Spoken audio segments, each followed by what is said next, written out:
আসসালামু আলাইকুম নমস্কাৰ মই শাহিদ আপুনি চাই আছে দা ইউনিক অসমীয়া NIOS DLED কৰা সকলৰ কাৰণে অসম চৰকাৰৰ ফালৰ পৰা আজি আহিলে গুৰুত্বপূৰ্ণ নোটিছ আৰু এই নোটিছত কোৱা হৈছে যে এই NIOS DLED কৰা সকলে নতুনকৈ যি LP আৰু UP ৰিক্ৰুটমেন্টৰ কাৰণে ভেকেন্সিৰ পোষ্টৰ এডভাৰটাইজমেন্ট A আৰু এডভাৰটাইজমেন্ট B ওলাইছে তাতে এপ্লাই কৰিব পাৰিব না নাই সেই বিষয়ে অসম চৰকাৰৰ ফালৰ পৰা office of the directorate of elementary education আসামৰ পৰা NIOS DLED সম্বন্ধে এক গুৰুত্বপূৰ্ণ নোটিছ দিছে গতিকে এই নোটিছত কি কোৱা হৈছে এইখিনি আজি আপোনালোকৰ সৈতে মই আলোচনা কৰিম গতিকে ভিডিঅ'ৰ মাজলৈ সবিশেষ আগবাঢ়ি যোৱাৰ আগতে মই আপোনালোকক অনুৰোধ জনাম যদি আপুনি এতিয়ালৈকে মোৰ চেনেলটো সাবস্ক্ৰাইব কৰা নাই তেতিয়াহ'লে এতিয়া মোৰ চেনেলটো সাবস্ক্ৰাইব কৰি বেল আইকনটো প্ৰেছ কৰি দিয়ক যাতে মই আগলৈ এনেকুৱা ধৰণৰ ভিডিঅ' আপলোড কৰাৰ লগে লগে আপোনালোকে নোটিফিকেশ্যন পাই যায় আৰু সৰ্বপ্ৰথমে মোৰ চেনেলৰ ভিডিঅ'বিলাক চাব পাৰে এতিয়া কোনো সময় নষ্ট নকৰাকৈ আজিৰ ভিডিঅ'টো আমি আৰম্ভ কৰোঁ এয়া দেখা পাইছে যিখন notice office of the directorate of elementary education আসামৰ পৰা প্ৰকাশ কৰা হৈছে আৰু ইয়াতে নোটিছটো প্ৰকাশ কৰা হৈছে আজিৰ ডেটত চাওক ইয়াতে দিয়া আছে 2/1/2024 8:22 অৰ্থাৎ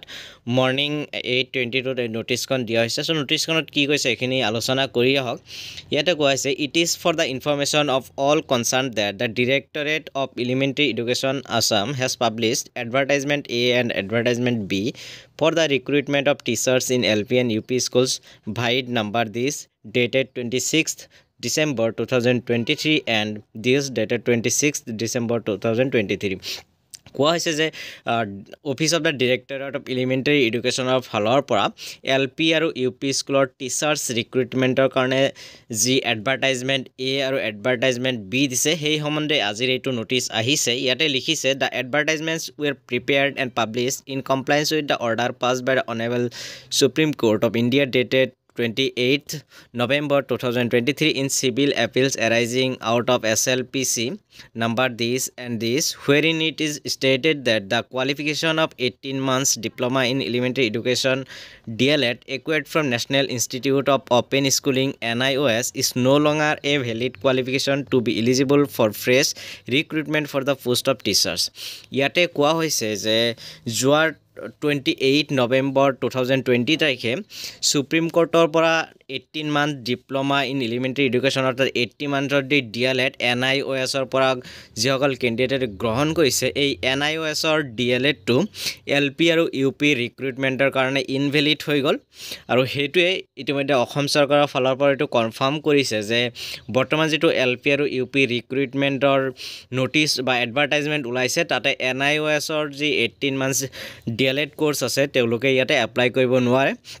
নিশ্চয় এয়া NIOS DLED যিসকলে কৰিছে তেওঁলোকৰ কাৰণে দুখৰ খবৰ কিন্তু উপায় নাই অসম চৰকাৰৰ ফালৰ পৰা এটো কনফাৰ্ম কৰিছে যে 18 মান্থৰ যি DLED ডিপ্লোমাৰ NIOS ৰ পৰা দিছে হেয়া আগন্তুক যি বৰ্তমান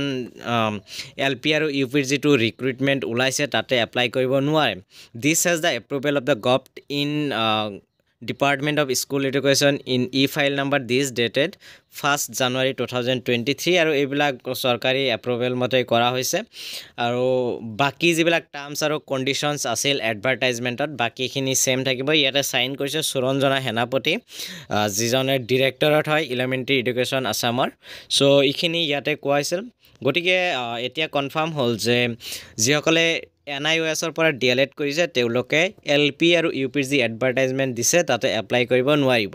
গতিকে আজিৰ ভিডিঅ'টো ইমানেই ভিডিঅ'টো শেষলৈ চোৱাৰ বাবে আপোনালোকক বহুত বহুত ধন্যবাদ জয় অসম জয় হিন্দ